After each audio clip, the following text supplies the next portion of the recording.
जिंदगी पर बस इतना ही लिख पाया हूं मैं। बहुत मजबूत रिश्ते थे कुछ कमजोर लोगों के साथ। साथियों नमस्कार। भरतपुर संभाग और उसकी 19 विधानसभा सीटें, उम्मीदवारों के साथ साथ पार्टी संगठन के पदाधिकारी या आम ऐसे लोग जो मुखर होकर के अपनी बात कहना चाहते हैं, उनको ये मंच, संवाद फॉर राजस्थान का मंच हमेशा अवसर देता है। ऐसे ही हैं अकबर जी, कामा विधानसभा क्षेत्र के जोधपुर गांव के रहने वाले हैं। सामाजिक कार्यकर्ता के रूप में समाज में अपनी भूमिका निभा रहे हैं। इनसे इस संवाद को आगे बढ़ाते हैं। अकबर जी, एक बात सुनते सुनते बहुत समय हो गया। कांग्रेस ने मुसलमानों को केवल वोट बैंक बना के रखा, उनके उत्थान के लिए कुछ नहीं किया। आपका क्या कहना है? जी, 1885 में कांग्रेस का गठन हुआ। चंद्र बनर्जी की अध्यक्षता में हुआ।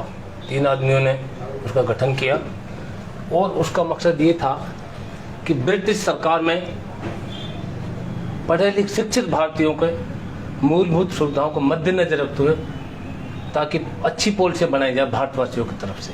इसलिए इस पार्टी का गठन हुआ और उसमें सबसे पहले दारुल उलूम देवबंद, मदरसा दारुल उलूम देवबंद, जो वर्ल्ड का सेकंड रैंक पाता है, फर्स्ट रैंक का मिस्र में है, जहाँ से सारे उलमा हजरात निकलते हैं। सबसे पहले मौलाना हुसैन मदनी ने इसका स्वागत किया और उसका सहयोग किया।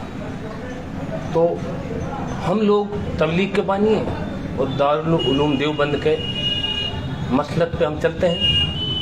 तो इसलिए हमने कांग्रेस पार्टी को मजबूती से पकड़ा क्योंकि हमारे उलमाओं ने इसका समर्थन किया था। 1885 में कांग्रेस गठन हुआ था।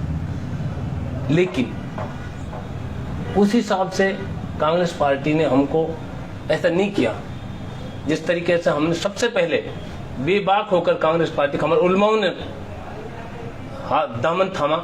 इस तरह हमारे आदमियों को आगे नहीं बढ़ाया कांग्रेस पार्टी ने। ये सच बात है, वोट बैंक समझकर उसको इस्तेमाल किया, लेकिन ऐसा कुछ आगे नहीं बढ़ाया। इस बात में कितनी सच्चाई है कि बीजेपी मुसलमान विरोधी है? ऐसा है जनाब, 1947 में देश आज़ाद हुआ। उसके बाद श्यामा प्रसाद मुखर्जी, नाना साहेब और 3 आदमियों ने 1951 में, मतलब ये जनसंघ की पंडित जवाहरलाल नेहरू पार्टी में मिनिस्टर बनाया इनको, लेकिन राज नहीं आया। एसपी श्यामा प्रसाद मुखर्जी ने अलग जनसंघ की स्थापना 1951 में और उसके बाद इन्होंने सीधे तौर पर काम किया। उसके बाद पंडित जवाहरलाल नेहरू ने 1956 में कहा था कि ये जो आरएसएस, बीजेपी और बजरंग दल की नाजायज औलाद इसको बताया। तो ये पहले से ही इनका एजेंडा था कि देश में मुसलमान ना रहे, हिंदुत्व राष्ट्र हो।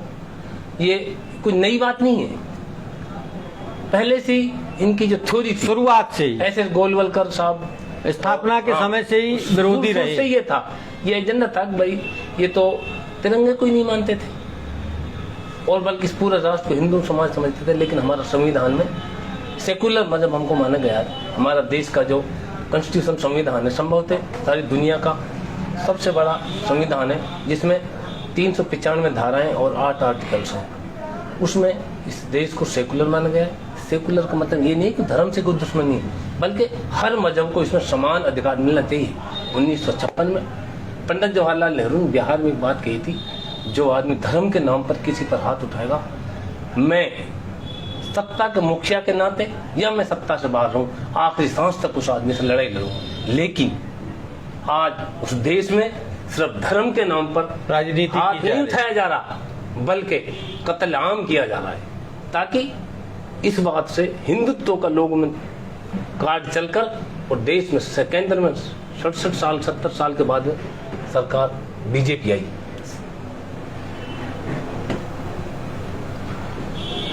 कामा के हालात कैसे हैं? कामा के हालात आपके सामने हैं कि कामा में,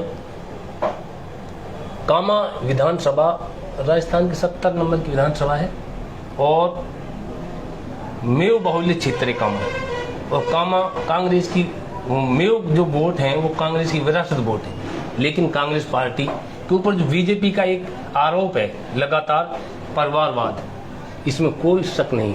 मैं इस बात का कायल हूँ, बीजेपी ने कामा में जिस तरह परिवारवाद किया है, उसमें जो बीजेपी वाले कह रहे हैं जो कांग्रेस ने परिवारवाद कामा में किया है, 100% मैं उसको तस्दीक करता हूँ। बीजेपी वालों के आरोप कांग्रेस पर सही है, ये आरोप सही आरोप है, मैं उसको तस्दीक करता हूँ। और उसका लॉजिकल भी मैं देता हूँ कि कामा से 93 में चौधरी तैयब हुसैन साहब आए, सरकार बनी, कांग्रेस के खिलाफ बनी, भैरव से सरकार 3 प्रदेशों में मंत्री रहे। नहीं सर, ये कहने का है, वो अपने उस परिवार को घमंड है। 3 प्रदेशों में मैं जब मान सकता हूँ 25 लाख रुपए जीत लिए। यदि एक बार तो बनते हुए बिहार से, एक बार बनते हिमाचल से, एक बार बनते मध्य प्रदेश से, तो मानता। एक ही सीट, फिरोजपुर सीट, जब 1966 से पहले पंजाब था, जब पंजाब में एमएल बन गए फिरोजपुर से, 66 के बाद पार्टीशन हुआ, हिमाचल और हरियाणा बना, पंजाब से। एक हमारे दर्शक हैं उमेश गुर्जर सराधना, वो बहुत देर से कह रहे हैं कि आप लोग जय श्री राम क्यों नहीं बोलते। असल में जय श्री राम को इन लोगों ने, बीजेपी वालों ने अपना कब्जा कर लिया। अच्छा सुनो, कब्जा कर लिया, जबकि मेरे नबी हुजूर पाक सल्लल्लाहु अलैहि वसल्लम ने यूं कहा, हदीस में लिखा है कि जो हमारे हिंदू देवी देवता हैं, कभी भी उनके बारे में बुरा मत सोचो, बुरा मत करो, उनका सम्मान करो। लेकिन इन लोगों ने अपना पवित्र श्री राम को अपने इस्तेमाल के लिए अपने हिसाब से मोड़ रहे हैं। राम तो वो थे जिन्होंने अपने भाई को मर्यादा, अपने भाई को प्यार देने के लिए भरत को माँ के कहने पर 14 वर्ष का वनवास सहर्ष स्वीकार किया था। कहाँ तोड़ की बात कीजिए श्री राम, बताइए। ये लोग खुद गलत है, मैं गलत हूं तो मेरी वजह से इस्लाम धर्म गलत नहीं हो सकता, मैं गलत हो सकता हूँ। लेकिन अगर सराधना गुजर या और कोई भाई जय श्री राम को अपना कहे, मैं समझता हूँ वो गलत है, जय श्री राम गलत नहीं है, मैं उसको सम्मान करता हूँ। वो धार्मिक मर्यादा पुरुष है, सारा दुनिया उनको जानती है, सारा देश उनको जानता है, और विदेशों में उनको पूजा जाता है, क्योंकि उन्होंने एक दूसरी माँ, समाज की मर्यादाओं का पालन माँ किया। कौशल्या का पैदा हुआ, लेकिन माँ के कहने पर 14 वर्ष बन के लिए चले गए। कामा विधायक जाहिदा खान के बारे में आपके क्या विचार है? वो तो सारी दुनिया को पता कामा विधायक के बारे में। जब कामा में जिस तरह डिक्टेटरशिप, जितने हिटलर शाही से जाहिदा जो कामा में राज कर रही है, सबको पता है। मैं समझता हूँ कामा विधानसभा, राजस्थान में 200 विधानसभाएं, यदि भ्रष्टाचार की मेरिट बनाई जाए तो मूर्ख से मूर्ख आदमी, स्कॉलर, कोई इकोनॉमिक आदमी को दिया जाए तो शायद जायदा भ्रष्टाचार में नंबर 1 पाएगी।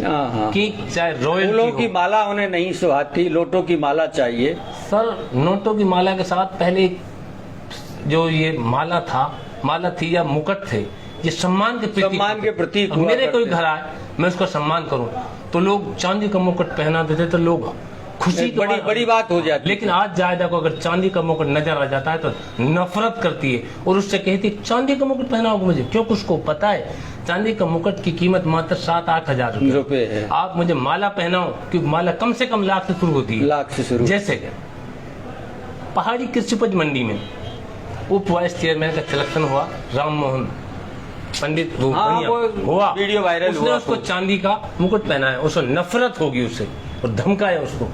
तो राम मोहन कहता है कि हम तो बढ़िया हैं, हम तो बढ़िया हैं, हम लोग मेयों की तरह माला थोड़ी पहना सकते हैं। तो कहने का मतलब है कि सम्मान नहीं चाहिए उनको नोट चाहिए, पैसा चाहिए, इज्जत नहीं चाहिए उनको। इज्जत चाहिए थी तो लोगों ने 40,000 वोट से जिताया है, लेकिन भ्रष्टाचार की सीमा ने उसकी तरफ अंधा कर दिया। 40,000 जीत के डिफरेंस को उसने पैसे का दबा दिया और भ्रष्टाचार राजस्थान में चरम सीमा पर करके दिखा दे। कामा के विधायक सबसे राजस्थान के भ्रष्ट चोर विधायक है। कामा विधानसभा क्षेत्र के लोगों से संक्षेप में आप क्या कहना चाहोगे आगामी चुनाव को लेकर? मैं ये कहना चाहूंगा, कामा विधानसभा के लोगों से, आप अनपढ़ हो और सीधे हो। जो ये कहते हैं सुनी साल से मरखणो बैल अच्छो, ये 100% गलत और मूर्खता है। यदि इसी बात पर है तो कामा की जनता जिस तरह 5 साल कामा के अधिकारों को हनन किया जायदा ने और लूट कर कम से कम 10,000 करोड़ रुपया लूटा है कामा का जायदा ने, और जिससे वो 85 के लगभग आसपास शादी हुई थी जायदा की। हाउसिंग बोर्ड का एक मकान है गुड़गांव में, बियर फैक्ट्री के जस्ट सामने, उसमें जायदा खुद अकेली नहीं आती। 85 से अब जब से शादी से आज तक उस मकान रह रही है, और पिछले 4 साल में क्या हो गया, कम से कम 50 करोड़ का मकान बना लिया गुड़गांव में, टॉप क्लास की जगह पर। इस तरह लूटा है कामा को जायदा ने जिसका कोई तोड़ नहीं है। दूसरी बात, क्या कामा में जायदा के गर्भ से जो पैदा हुआ वो तो इंसान, और जो किसी गुजर माली अहीर पंडित ब्राह्मण बनिया और किसी से पैदा वो के कुत्ता बिल्ली है। कामा में 2 पंचायत समिति आती है, प्रधान अपने एक कामा और एक पहाड़ी। कामा से अपनी बेटी को प्रधान बनाती है। अरे क्या जरूरत थी कामा जिसने 70 लाख रुपए देकर अपनी बेटी को MBBS बनाया। वो कामा में इस जनता के लिए जो उसको 40,000 वोट से ज्यादा थी, एक 20 करोड़ 50 करोड़ रुपए इस रिश्वत के पैसे में लगा के एक बड़ा हॉस्पिटल खोल देता ताकि गरीब लोगों के इलाज होता और उसमें डॉक्टर बनती, हजारों आदमी उसके पीछे रहते, जिसको दलदल भ्रष्टाचार की दलदल मिलाकर उसको प्रधान बना दिया। क्या मतलब रह गया MBBS का। दूसरी बात, कामा से बनाया उसको। पहाड़ी बेटे, पहाड़ी में एक गोत डेमरौत गोत है जिसकी 50-60 हजार वोटों को वो क्लेम करते हैं। डेमरौत जैसे ताहिर है, धीमी, ये कहते हैं कि हमारी 60,000 वोट है। तो उन वोट के हिसाब से पहाड़ी का मूल का प्रधान बनना चाहिए। क्या जरूरत थी कामा पंचायत समिति का आदमी को पहाड़ी में जाकर प्रधान बनने की, या एक जगह से कामा से किसी हिंदू भाई को बना देते और कामा पहाड़ी सबको अधिकार मिलता। तो कांग्रेस पार्टी पर जो ये आरोप लगाती है बीजेपी परिवारवाद 100%, क्या किसी की आंखें मिलती हुई है सब ऊपर तक। जायदा एक टिकट बेटे को दे, डायरेक्ट तरीक एक वार्ड पंची है, वार्ड पंची का चुनाव भी गांव में जाकर जायदा अपने बेटे को और बेटी को लड़ाती है। मेरे गांव में जायदा ने अपने बेटे को तय किया खेड़ली मन्ना पंचायत में, अगर यहाँ से लड़ाऊंगी, मैंने उसका मुखर होकर विरोध किया। उसने वोट बनाया, मैंने उसके वोट को कटवाया और वोट कटते ही आरएस था राजेश जाटव, उसको एपीओ कराया वोट काटते ही, और हमने उसको लेकिन खेड़ली मन्ना से उसके बेटे को निर्विरोध नहीं होने दिया। उसके बाद लाडमका से लड़ा, हमने लाडमका में फॉर्म भरा और उसको निर्विरोध नहीं होने दिया। हमने चैलेंज था कि काम पहाड़ी से आपके बेटे को निर्विरोध डायरेक्टर नहीं बनने देंगे। तो इससे बड़ा अत्याचार क्या होगा कि गांव में बाढ़ पंची में अपने बेटे को लड़ा दी, कहीं से अपने देवर को लड़ा दी, कहीं से देवरानी को लड़ा दी, कहीं से बेटी को लड़ा दी, कहीं से हस्बैंड को लड़ा दी। तो इससे बुरा, परिवार से आगे भी लोग हैं, परिवार से आगे, परिवार से आगे ही लोगों ने ये दिया। ज्यादा कोई IAS का टेस्ट क्लियर कर गई जो मंत्री बन के बैठी है, हमारी वोट से बनी है, हमारी वोट से। गलत बात है, मूर्ख भ्रष्ट लुटेरी, उस आदमी को क्या अधिकार है पार्लियामेंट बैठने का, असेंबली में बैठने का। हमारी वोट से बनी, कोई इस टेस्ट पास थोड़ी करके गई है वो। इसलिए 100% हम उसका विरोध करेंगे। और ये मत समझो आप भाई कामा में तो मेऊ की ज्यादा वोट है, वो घमंड है उनको, कितनी लूट कर ली, लेकिन फिर भी लोग हमको वोट देंगे। 1972 में 120 महीने राज किया था मजलिस जी ने, यानी कि 10 साल तक विधायक रहे। सन 62 से 67 तक रहे और 67 से 72 तक रहे। और एक छोटा सा आदमी, एक वकील पेशे से, मनोहर लाल, जिनके पास किराए का घर डीग में छोटा सा घर, उस घर में किराए के घर में रहकर जनसंघ के टिकट पर चुनाव लड़ा और उसने मजलिस जैसे आदमी को धराशायी करके दिखाया। इसलिए मैं गारंटी के साथ कहता हूं इस बार भी ऐसा होगा। 2 बार MLA रह ली और भ्रष्टाचार की सारी सीमाएं पार कर दी, अत्याचार की सारी सीमाएं पार कर दी। जो उसके खिलाफ बोले उसका घर तोड़वा दिया, किसी के बेटे को कुछ करवा दिया, किसी पे गोली चलवा दी। ऐसा भ्रष्ट विधायक को हमको जरूरत नहीं है, उसका विरोध करेंगे। और जैसे मनोहर लाल एडवोकेट ने 1972 में मजलिस जी को हराया था 2 बार के MLA को, ऐसे जायदा कोई भी हम कहे, कोई ना कोई ऐसा मूसा बन के आएगा जो फिरौन के राज को, तख्ता को बदलेगा। ये भ्रष्ट राज खत्म होगा। आपने कुछ असंवैधानिक शब्दों का प्रयोग किया, मैं उनसे सहमत नहीं हूं। इन बातों के लिए आपने समय निकाला, बहुत बहुत धन्यवाद आपके लिए।